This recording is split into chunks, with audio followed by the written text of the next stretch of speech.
Good morning, everyone. Good morning to our proctor, Dr. Mayet El Capastrano. So today we will talk about the module 2, that's B, the feasibility and scanning study. The market and marketing aspect of a feasibility study. First, what is feasibility of a study? It is a systematic tool for assessing the practicality and potential success of a proposed project or initiative.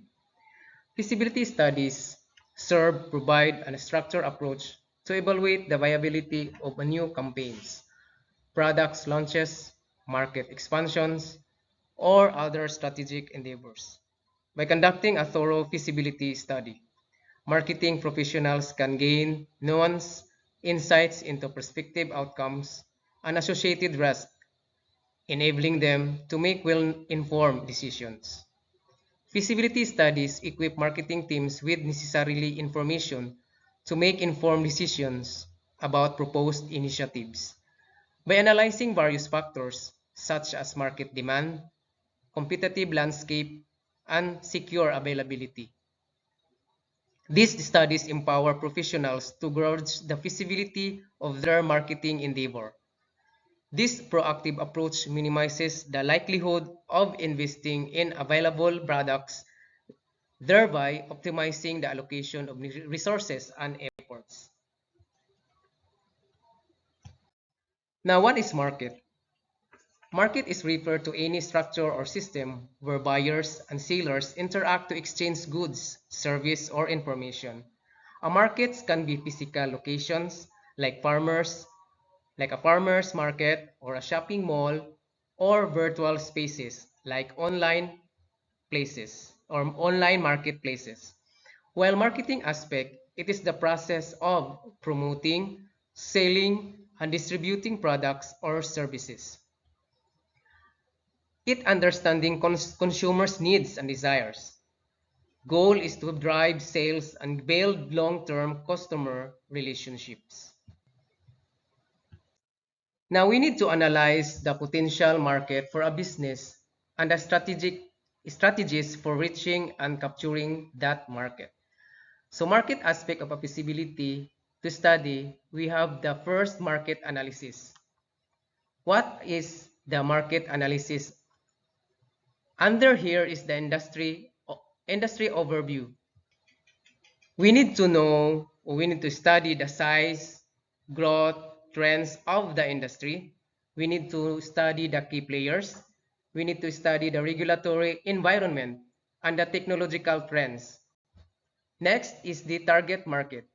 We need to study the demographics, especially the age, the gender, the income. We need to study the psychographics like their lifestyle of the customers or the people, their interest, geographic location, the market needs and buying behavior. So we need to know who are those customers. We need to study. Next, next is the market demand. It is how much demand exists for your products or services. It is the demand growing, stable, shrinking. We need to know what their needs. Ano ang hinahanap nila? Paano natin sila bigyan ng solusyon para mabilisan? Next, here is the competitive analysis. It talks about the identity direct and indirect competitors. Now, what is identity direct competitors? It is the business entities that offer the same or very similar products or services as you targeting the same market. One of the example here is the cell phone. Same products. Next is the indirect competitors.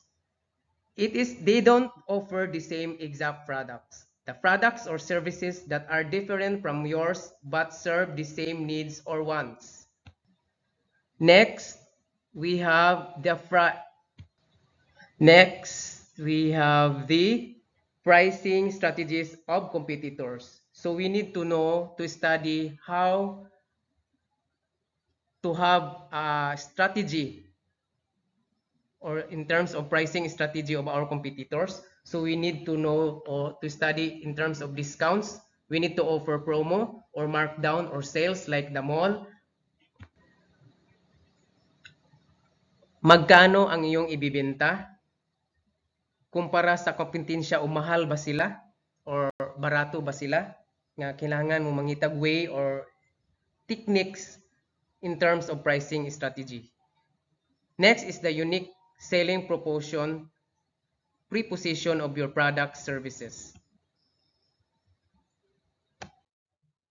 Next, we have the marketing strategy. First is under here is the product strategy. We need to know or study the description of the product or the service that you offer to the customer or the clients. We need to differentiate their features, the quality, and design. So kinahanglan imong istadihan ang imuhang products, especially ang imuhang design, ang imuhang mga quality, kung lig-on ba ni siya or durable ba. Next is the pricing strategy. It study about the cost-based, the value-based, or competitive pricing, discount, and promotion. Next is the place distribution strategy. It talks about how it distribute in terms of channel, retail, online, wholesale, etc. Logistics and supply chain consideration. Next is the promotion strategy. How you promote your products, maybe in terms of advertising like TV, radio, digital, social media marketing, public relations, sales promotion. Next is the market entry strategy. How will you enter the market? How will you enter the market?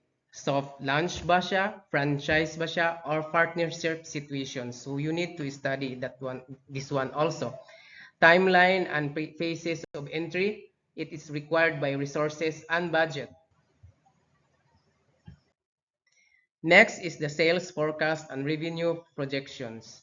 It is how much you expected on that year, on that quarterly result or monthly result of your business. You want to study how your business progressive.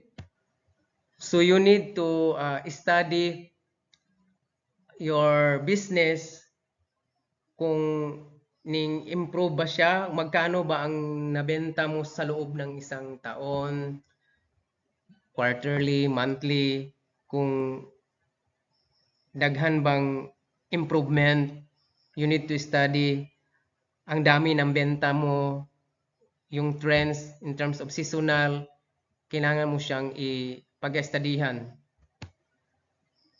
You will study also how much you earn.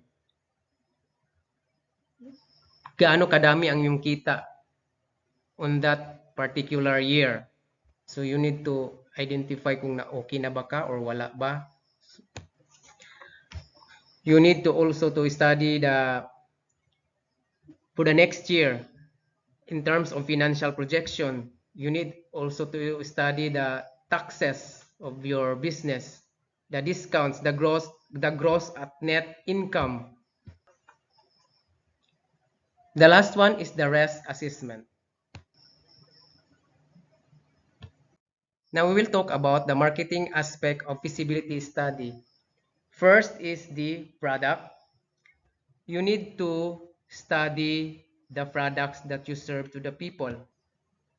How this product offered to the customers, is it good or not?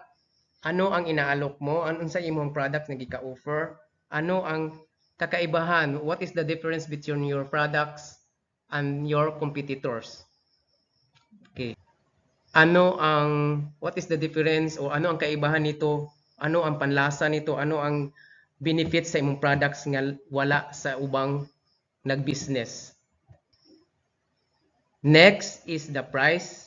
How much you offer this to your customers? Magkano ang price? Naaayon ba ito or naaayon ba ito sa kakayahan ng target mo? kung asa kang dapit ga business, dapat muswak ang ilahang income diha sa products nga imong gika-offer nila. Dili sa nagbaligya ka nga dili kaya sa imong mga customers. So dapat ang imuhang mga baligya muswak para mabenta. Dili po pwede og pwede ka mahal niya ang namuyo puro mga squatter area la sa palibot. So dapat i-match ang imong mga baligya ug ang income nga namuyoan ang dapita. Next is the place. The place where you distribute. Saan mo ito ibibenta? Asang dapitan nimo ni siya i-deliver? Asang dapitan ni siya i-promote, ibaligya sa mga customers? Kung saon nimo ni siya pagbaligya ang imong mga products, pwede ba ni siya i-deliver physically o pwede ba ni siya i-online nga dili ikaw mismo mo adto? Or we have many ways how to deliver or how to market your products. Physical ba ni siya or online situation? Next is the promotion. How you promote your products. Paano mo ito ipaabot sa mga tao? It is social media ba? Or flyers? Or pwede ba pud ni og advertising? Pwede og sa mga tarpaulin or sa mga billboards? The next is packaging. So if you look at the picture, so dapat kaaya-aya siya, dapat pleasant siya, dapat attractive ang imuhang products, durable. Ano ang itsura sa iyong mga produkto? Yung mga logo style, nakakaakit ba siya, attractive ba siya? Muna nga mga customers, they're after for the physical, aside sa kung durable ba siya or nabay benefits, kanang pitsura pa lang daan dapat kanang attractive, makapalit good mismo ang customer. So we need to do that para mahalin or madaghan kag benta. Next is the feedback. The feedback is, or the purpose, the feedback is we need to know and to listen the voice of the clients. Maminaw tag unsa ilang feedback, ganahan ba sila or dili? Is it good or not? Magbigay ng mga sample para ma-inform ang uban. Maminaw ta after they taste your products, after nilang masulayan ang saka products. So this is one of the most important, the feedback. We need to give sample. We need to listen and to know the voice of our clients or customers. Kung na-happy ba sila, kung na-satisfied ba sila, or bitin ba sila. Okay. So the purpose here is to make an effective plan to get the attention of target market to let them buy or use the products. So, morning, we need to study para ang mga customers mo palit mo tangkilik para mulago ang imong negosyo. So dili ta pwede og magnegosyo o dili na to pag-studyhan ang aning mga sitwasyon na para dili ta magka mali-mali or dili ta ma-down or dili ta malugi sa ato ang negosyo.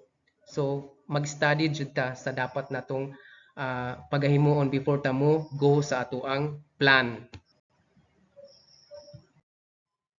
So the market and marketing strategy of study indicates that there is a strong potential for success in the market.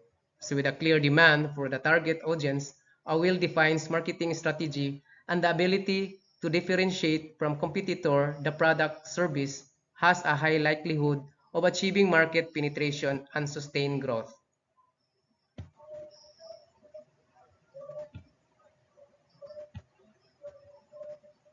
Okay, so before I end my topic, I just want to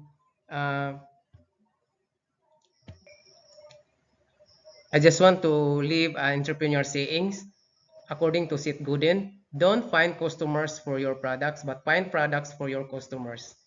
According to Ryan Holmes, on his saying, if you form a strategy without research, your brand will barely float, and at the speed industries move at today, brands sink fast. So that's all. Thank you.